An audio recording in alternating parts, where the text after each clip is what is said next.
এই বছৰটোত মানে সমৰতা আমাৰ মাজত নোহোৱা হ'ল। এতিয়া প্ৰদীপ বৰুৱা ডাঙৰীয়া আমাৰ মাজৰ পৰা নোহোৱা হ'ল।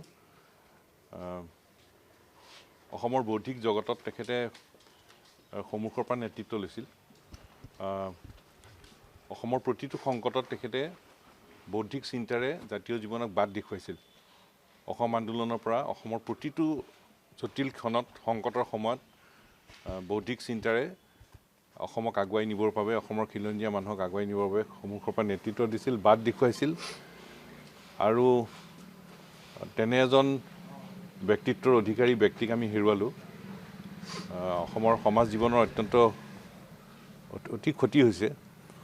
আৰু আমি সদৌ অসম ছাত্ৰ সন্থায়ো এগৰাকী আমি অভিভাৱক হেৰুৱালোঁ। প্ৰতিটো ক্ষণত আমি তেখেতৰ ওচৰ চাপিছিলোঁ আৰু তেখেতে যুক্তিনিষ্ঠভাৱে আগবাঢ়ি যাবৰ কাৰণে বাটৰ সন্ধান দিছিল। আৰু অসমৰ জাতীয় জীৱনৰ এটা অপূৰণীয় ক্ষতি, বৌদ্ধিক চিন্তাৰে আগুৱাই যাবৰ বাবে বাট দেখুওৱা এজন ব্যক্তি আমাৰ হেৰাই গ'ল।